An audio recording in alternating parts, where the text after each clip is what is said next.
From Jackson Public Schools, here's Superintendent Jeff Beal. Morning, Jeff. Good morning. How's everybody doing today? Doing really well. Sun came up, feels pretty good. That's right. It? That's right. It's a good day to be a Viking. It's a good day to be a member of our community. Had a couple millages pass. That was very nice.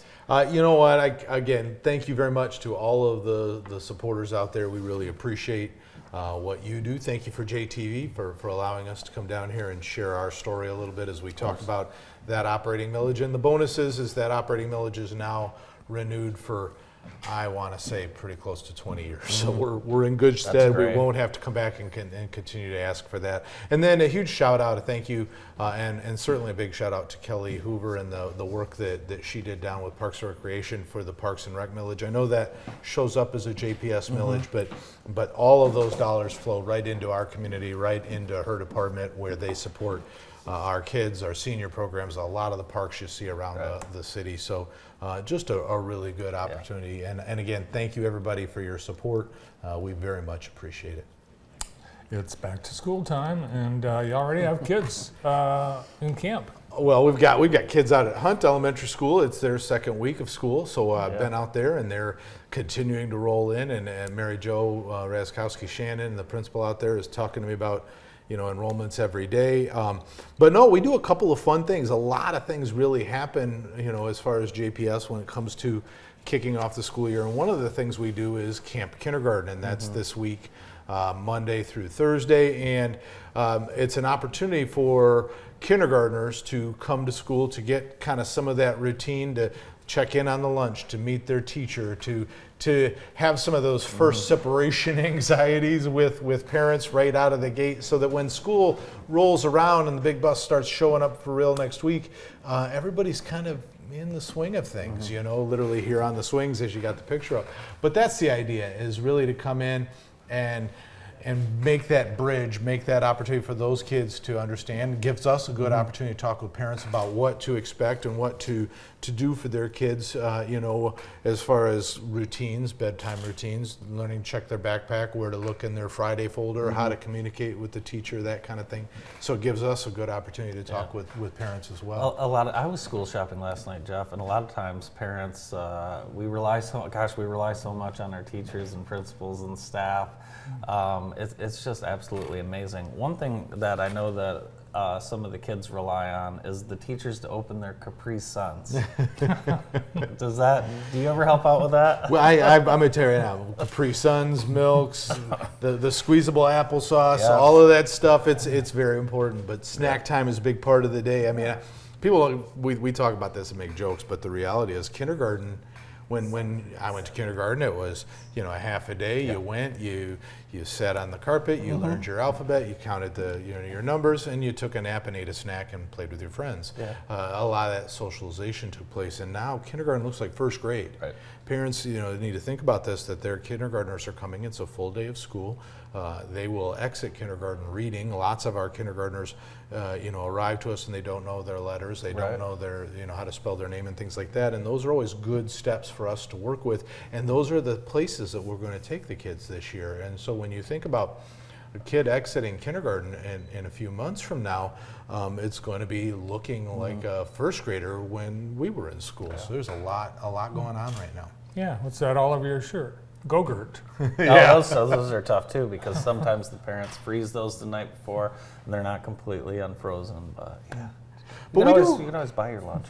There you go. We do a couple of other things besides Camp Kindergarten, though. We do a step forward process for middle school, right? So again, kind of this big transition as you move from fifth grade in your local neighborhood kind of elementary school up into Parkside. And so, we'll bring in sixth graders. We'll give them the tour. We'll talk to them about the building. We'll make sure that they've got their schedule. So a good opportunity for us to, again, bring folks forward, help to break down some of those fears. You get to reconnect with something, and everybody goes, oh my gosh, this building is so big. And you realize that really the sixth grade hallway is about 2 hallways wide. And you got a science classroom, and everybody finds the gym real quick, and everybody finds the cafeteria, and it really gets to be this family environment is really very small when you think about how big the campus is. And so, we see that. And then we also see our Viking voyage, this setting off on high school as we move on from middle school to high school. And so our ninth graders come up and they learn about, what it looks like to work for credits instead of for a grade, right? They learn what does it look like what are those opportunities going to come to me in high school? How can I share my student voice? How can I get involved in clubs? What are the sports going to look like for me? And then what are those expectations for me to communicate with my teacher? I mean, we talk about building career readiness, building those workplace skills. A big chunk of that comes from how do I talk to my teacher? How do I ask questions? How do I talk with the staff? And, it's funny because parents feel less involved kind of the older their kids get, and kids become more independent, and we still want that connection with the parents. And so we're making certain that they know how to log into PowerSchool. We're making certain they know how to ask those questions. This is my fifth senior this year. My youngest is a senior this year, and so I will tell you that every day we talk about school, and every week we talk about let's make certain we're jumping into PowerSchool to take a look at what assignments are coming up or what assignments are due. And I'm hoping parents will do those same things with their kids. It's vital to keep those conversations kind of in place and alive, even if you're not checking that Friday folder like you would at the elementary school. Credit to you and your staff. Really just notice the welcoming of families in the community, and it's so important, especially for we have kids going into kindergarten, going into sixth grade, going into high school, new buildings. It's important for families to feel welcome. Well, and really, I want them to feel welcome, to feel comfortable coming into the buildings. I want them to really start to realize how they can be a part of the education process. Education is a partnership. It's not something where you drop your kid off at the bus stop, or you drop them off at the front door and the school does education and you do home, right? And there are folks who still buy into that. Hey, look, from 8 to 3, they're yours, and I'll take care of it afterwards, but don't expect me to do schoolwork. And we really are pushing that all the time. That says this is a partnership. When kids come home, that conversation needs to continue. I need you talking to the teachers, and I need the teachers talking with our parents.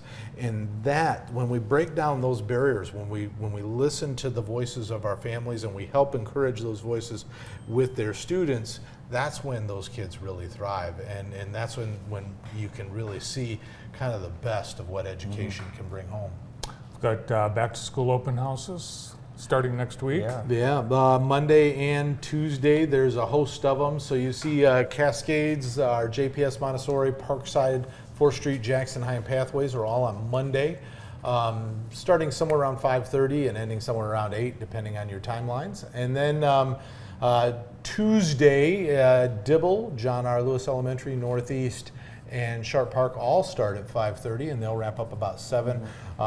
Great opportunity to get in, make certain that if you have to update paperwork, good opportunity to do that. Good opportunity to meet the staff, meet the teachers, help your children again find their way to classes. If you need a bus route or things like that, transportation will be on site. Help us with our free and reduced lunch application if you need those benefits. And even though Jackson Public Schools provides meals to every student for breakfast and lunch, we still rely on those free and reduced lunch applications because it translates into dollars in the classroom elsewhere. So again, one of those pieces that's super important to us as far as our whole budget picture, but helps us to provide all of the resources, all of the things that we do for you in our community to make your students' year a success. Brandon's got a question. Where are we on the bond with Sharp? Sharp Park is, we're still wrapping up some outdoor stuff, right? It's grass and sod and so on, and a lot of that has been delayed as we've come through, the rain. Every time I turn around, I get seed that washes out or soil that washes out, and so if I could just get 5 minutes of no rain, we'd be on track. But they're still working on that. There's some door replacements that are still taking shape inside, but on the whole, the building is looking really good. I want to say this because I don't want to miss opportunity. Hats off to our facilities, our building and grounds crew for all the work they did around the district this year. If you haven't seen that, take a peek at it. Same thing for our custodial crew. When you guys are in the buildings, EnviroClean, that crew that's been in there, the buildings shine. So I want to say thank you to that group as well, because they're hard at work and have been doing a lot of great things all summer long. All right, good luck back to school. Thanks for coming in. Thank you very much for having me. Everything on the district's website and social media pages. Check out athletic schedules and more. Good luck to all in the JPS community as they get back to school this week and next. Superintendent Jeff Beal. More of the morning show after this.